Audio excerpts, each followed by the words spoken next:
ఇప్పుడు ఇంకో మాట చెప్తున్నాడు. మనం నిన్ననే రామ కళ్యాణం జరుపుకున్నాం కాబట్టి రామావతారంలో శ్రీమన్నారాయణమూర్తి సాధించిన విశేషాలన్నీ వర్ణిస్తున్నాడు బమ్మెర పోతన గారు నారాయణ శతకంలో.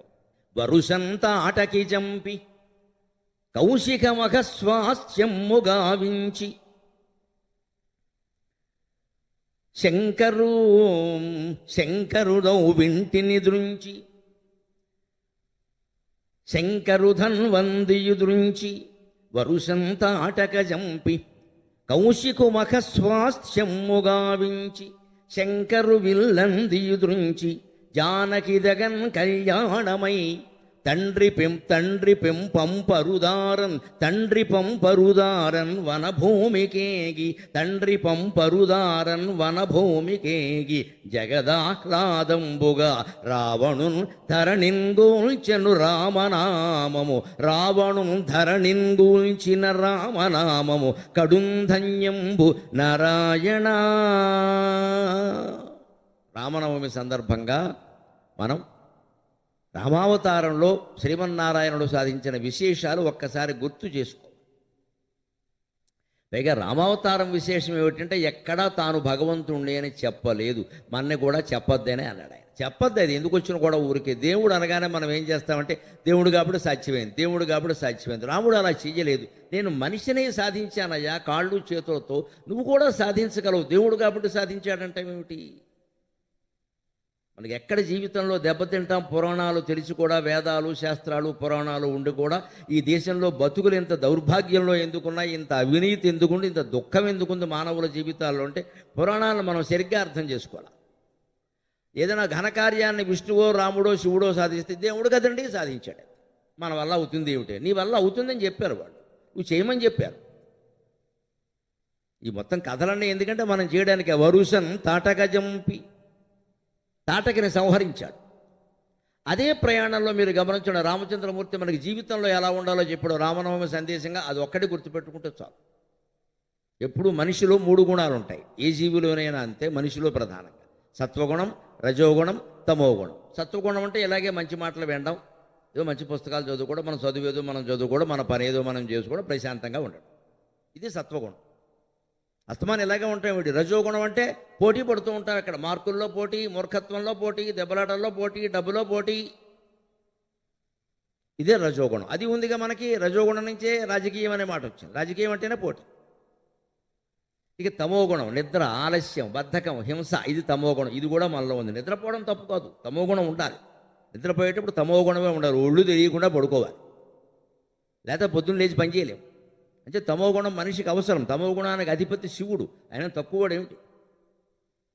అందుకే ప్రపంచంలో ఏం జరిగినా శివుడు పట్టించుకోడు. తమోగుణం అంటే అది ఏం పట్టించుకోడు, ఆయనకు అనవసరం. అది విష్ణుమూర్తి పని, ఆయన డ్యూటీ. 16 అవతారాలు ఎత్తుకుంటాడు, ఆయనకు అనవసరం. విష్ణుమూర్తి కూడా అవతారాలు ఎత్తి పరిష్కరించలేకపోతే బెజవాడ కనకదుర్గమ్మ ఉంది అక్కడ అమ్మవారు, ఆవిడ 36 అవతారాలు ఎత్తు. విష్ణుమూర్తి అవతారాలు కూడా ఆవిడ వల్ల ఎత్తాడు, ఆవిడ అనుగ్రహం వల్ల. కరాంగుళినకోత్పన్న నారాయణ దశాకృతి, లలితా సహస్రంలో ఉన్నమాటే. విష్ణుమూర్తి 10 అవతారాలు ఎక్కడి నుంచి వచ్చాయంటే అమ్మవారి చేతి గోడలోంచి వచ్చాయండి. కరాంగుళి నఖోత్పన్న నారాయణ దశాకృతి. అంటే అవతారాలు ఎవరు ఎత్తారంటే మన దేవతల్లో ఇద్దరు ఎత్తారు, విష్ణుమూర్తి, అమ్మవారు. ఇద్దరు అన్నా చెల్లెళ్ళు. నారాయణ సహోదరి, పద్మనాభ సహోదరి అంటారు లలితా సహస్రం. ఈ అన్నా చెల్లెలు ఎత్తుతారు. విష్ణుమూర్తి భార్య లక్ష్మీదేవి కానీ, లలిత అమ్మవారి భర్త సదాశివుడు కానీ అవతారాలు ఎత్తరు. శుభ్రంగా సదాశివుడు చూడండి, లలిత అమ్మవారి వెనకాల హాయిగా రిటైర్ అయిపోయిన హెడ్ మాస్టర్లో తాళాలు పెళ్ళడానికి ఇచ్చేసి పడుకుంటాడు శుభ్రంగా. నువ్వు చూసుకోవే ఎవరన్నా వస్తే అంటాడు, అంతే. పాఠాలు చెప్పి అలిచిపోయాను. లేకపోతే ఈవిడికో పాఠం చెబుతాడు, అందుకని ఆవిడ కూడా లేపదు, పడుకున్నట్టు. ఎందుకు వచ్చిన గొడవ, రిటైర్ అయింది ఏదో ఏడు, మళ్ళీ సోదేవుడ పడతాడు ఇక్కడ. సుఖంగా పడుకుంటాడు సదాశివుడు, అంతే. సదాశివుడు ఎప్పుడూ ఉంటాడు అలాగే. సదా అంటే అలా చూసుకోవడం అంతా అమ్మవారు చూసుకుంటుంది. ఏమైనా తేడా వస్తే విష్ణుమూర్తి చూసుకుంటాడు. బాధ్యతలు అప్పగించారు దేవతల్లో కూడా. అందుకే అమ్మవారు విష్ణుమూర్తి రజోగుణానికి ప్రతీక. అమ్మవారు రజోగుణానికి, బ్రహ్మదేవుడు రజోగుణానికి ప్రతీక, సృష్టి చేశాడు. విష్ణుమూర్తి సత్వగుణానికి ప్రతీక, సాత్వికంగానే సమస్యలను పరిష్కరిస్తాడు. శివుడు తమోగుణానికి ప్రతీక. తమోగుణం ఉండాలి. నిద్రపోవాలిగా మనం, కానీ 7 గంటలు రాత్రి పడుకోవాలి, 9 గంటలు పడుకోకూడదు. నిద్ర ఉండవలసి. పడుకోవలసిన సమయంలో పడుకోకపోవడము తప్పే, అనవసరంగా ఎక్కువ పడుకోవడము తప్పే. 10 to 5 అత్యుత్తమమైన మార్గం ఏంటంటే పడుకోవడానికి 10 to 5. రాత్రి 10ంటికి పడుకోవాలి, 5 గంటలకు లేవాలి. అప్పుడు జీవితాంతం ఆనందంగా ఉంటాం, ఎప్పుడూ ఉత్సాహంగా ఉంటాం. ఇప్పుడు 1 గంటకో 2ంటికో పడుకుంటారు, మళ్ళీ 11ంటికి లేస్తున్నారు, 2 తప్పులే. నమశివాయ. 1 గంట అయినా పడుకోడు, పొద్దున 11 అయినా పైగా 11ంటికి లేచి ఎర్లీ మార్నింగ్. వీడికి ఎర్లీ మార్నింగ్ అంటే 11. వీడి నిర్వచనమే వేరసం. దీనివల్ల ఆరోగ్యాలు మొత్తం పాడవుతాయి. అందుకని ఎప్పుడూ ఒక క్రమశిక్షణ, ఒక పద్ధతి, తమో గుణంగా. ఈ గుణాల్లో ఎలా ఉండాలండి? తమో గుణాన్ని తమో గుణంతోనే ఎదిరించాలి, రజోగుణాన్ని రజోగుణంతోనే ఎదిరించాలి, సత్వగుణాన్ని సత్వగుణంతోనే ఎదిరించాలి. అందుకే రామచంద్రమూర్తి విశ్వామిత్రుడు కూడా వెళ్ళేటప్పుడు ఏం చేశాడు? తమో గుణానికి ప్రతీకైన తాటకిని సంహరించాడు, అహల్యని సంస్కరించాడు, సీతని స్వీకరించాడు. ఎంత తేడా ఉందో చూడండి, ఒకే చర్యలో ఒకే యాత్ర. విశ్వామిత్రుడు వెనకాల వెళ్ళినప్పుడు చేసిన పనులు ముగ్గురు స్త్రీలే, పురుషులు ఎవరూ లేరు అక్కడ. ప్రధానంగా రామలక్ష్మణులు కలిసిన వాళ్ళు. ఒక స్త్రీ తాటక, ఆవిడ్ని సంహరించాడు.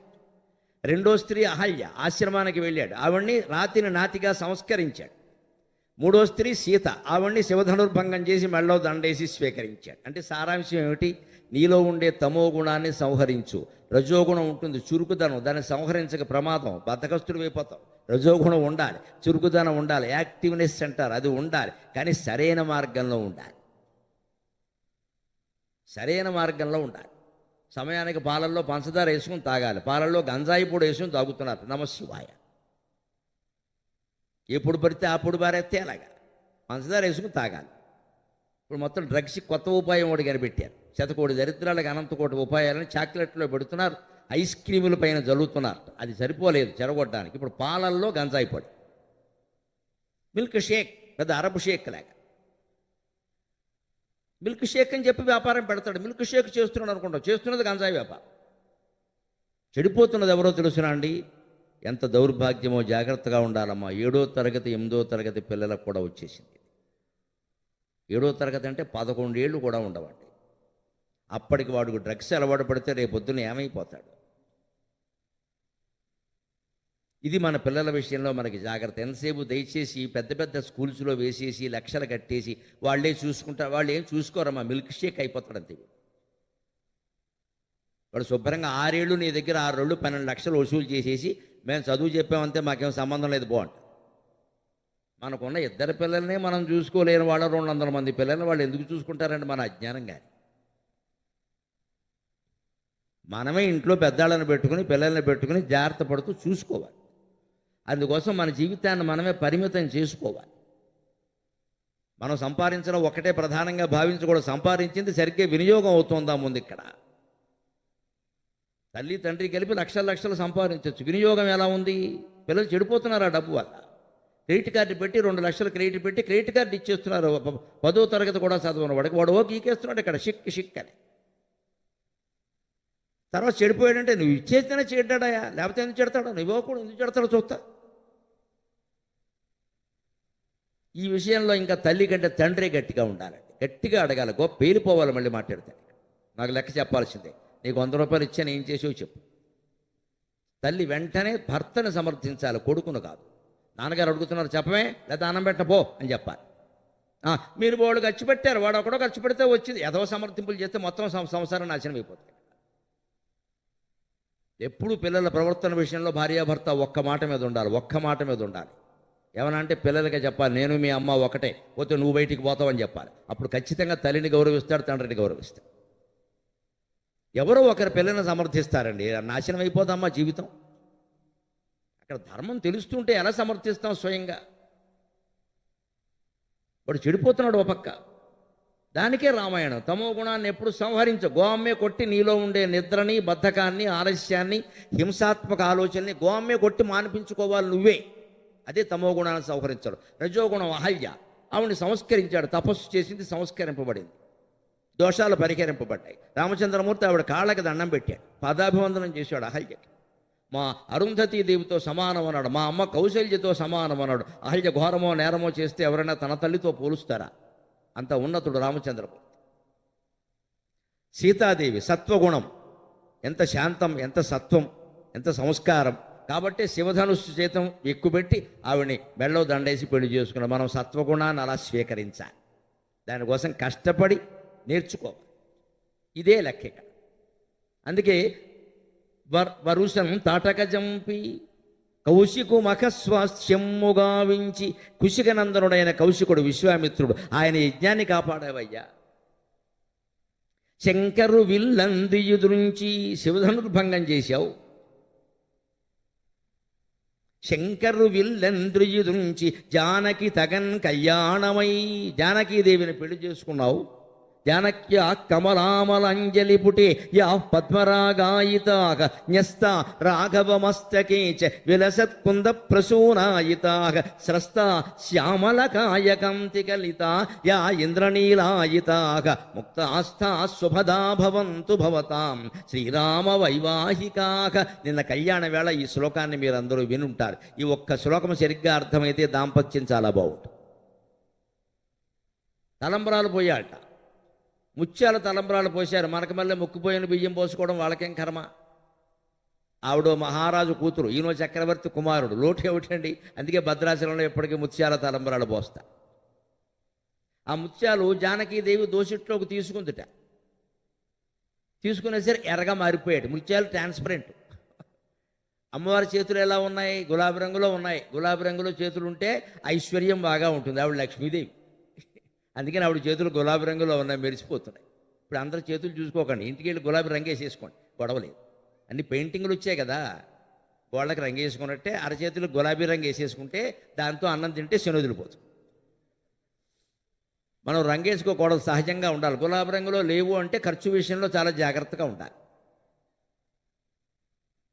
గులాబీ రంగులో చేతులు ఉండే సాముద్రిక శాస్త్రంలో చెబుతారు, నిజమో కాదో నాకు తెలియదు కానీ మంచి మాట కాబట్టి చెబుతున్నా, అందులో ఇబ్బంది ఏముంది. గులాబీ రంగులో అరచేతులు ఉంటే డబ్బు బాగా వస్తుంది, చేతుల మధ్యలో చిల్లులు ఉంటే డబ్బులు పోతాయి. అది నాకు తెలియదు అంటూ ఉంటారు మరి, అదో సరదా మాట. ఇప్పుడు చిల్లులన్నీ సిమెంట్ పెట్టి పూడి చేయకండి, కొంపలు అంటుకుంటాయి, వేళ్ళు పనిచేయి. ఈ లక్షణాలు మనం బలవంతంగా మార్చేయకూడదు, మనస్సు మార్చుకోవాలి. చేతులు వేళ్ళు కాదు మార్చాల్సి. మనకు ఖర్చు అయ్యే యోగం ఉంది కాబట్టి ఖర్చు అయ్యే పరిస్థితులు లేకుండా ఇంట్లో ఉండిపోదాం. బయటికి వెడితేనే కదా ఖర్చు అయ్యేది, ఇంట్లో ఉంటే ఏం ఖర్చు అవుతాయండి? ఇంట్లోనే ఉండాలి.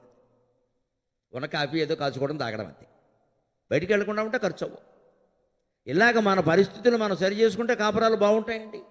ఆవిడ రంగు మారిపోయింది పాపం, ఎర్రగా. ఆవిడ చేతులు పద్మాల్లా ఉంటాయి కదా, పద్మప్రియే పద్మిని పద్మహస్తే పద్మాలయే పద్మదళాయతాక్షి.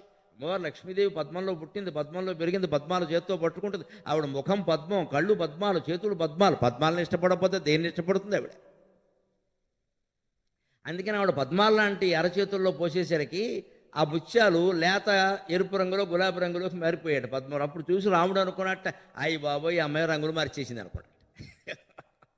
మరి రంగు మారిస్తే అనుమానం కదా. వెంటనే జానకీదేవి కంగారు, నాకెందుకు వచ్చిన కూడా ఈ అబ్బాయి అదోలా చూస్తున్నాడు, ఆయన ఎత్తిమి పోసేసి పొయ్యిగానే ఏమయ్యాట, ముత్యాలు మళ్ళీ తెల్లగా కనపడ్డాయి. రామచంద్రమూర్తి నెత్తి మీద ముత్యాలు తెల్లగా ఎలా ఉంటాయండి? న్యస్త రాఘవమస్తకే చ విలసత్ కుంద ప్రసూనాయితాక. మల్లె మొగ్గల్లాగా, మొల్ల మొగ్గల్లాగా, బొండు మల్లెల్లాగా తెల్లగా ఉన్నాయట ముత్యాలు. ముత్యాలు సహజమైన రంగులో తెల్లగా ఉంటాయి, బాగానే ఉంది. మరి సీతాదేవి దోసిట్లో పోసినప్పుడు ఎరుపు రంగులోకి మారిన ముత్యాలు రామచంద్రమూర్తి శిరస్సు మీద ఉన్నప్పుడు ఆయన జుట్టు ఉంది కదా, నల్లటి జుట్టు మెరిసిపోతూ ఉంటుంది కదా, గిరజాల జుట్టు నల్లగా కనపడద్దా ఇంద్రనీలమణిలాగా? లేదండి. ఎందుకో తెలుసా? అదే ఔచిత్యం అంటే. రామకర్ణామృతంలో ఉంటుంది ఈ శ్లోకం. ఎవరో రాశారు మహానుభవం. మనం అందరం శుభలేఖల మీద వేసుకుంటాం. అక్కడ తెల్లగా ఎందుకున్నాయంటే క్షత్రియులకు ప్రత్యేకంగా వివాహ సమయంలో తలపాగా పెడతారు. మిగిలిన కులాలు వేరు, క్షత్రియాచారం. ఆయన క్షత్రియుడికి తలపాగా పెడతారు ఖచ్చితంగా. పక్కన పెద్ద కత్తి కూడా పెడతారు. ఈయన ఎవరిని పొడవకపోయినా సరే అది చూసి ఈయనే జడుచుకుంటున్నా సరే కత్తి ఒకటి పెడతారు. ఉండనీరు అబ్బాయి ఇంత పొడుగుంటుంది. అదో సరదా, ప్రతి కులానికి ఆచారం ఉంటుంది కదా. ఆ టర్బన్ తెల్లని తలపాగా పెట్టడం వల్ల సీతాదేవి ఆ తలంబ్రాల తలపాగా మీద పోయిగానే తెల్లగా కనపడ్డా. మరి తెల్ల తలపాగా కదా అది. అప్పుడు రాముడు శరీరం నుంచి జారుతున్నాయట. స్రస్త శ్యామలకాయ కాంతికలితాయ ఇంద్రనీలాయితాహ. ఈ పైనుంచి ఇలా కిందికి జారుతుంటే ఇంద్రనీలమణుల్లా ప్రకాశించాడు. ఎందుకని? రాముడు దేహం మనకి మళ్ళీ ఊరికే 2 అంగుళాల ఛాతీ కాదు, ఇది అజానుభాగం అరవిందదళాయతాక్షం.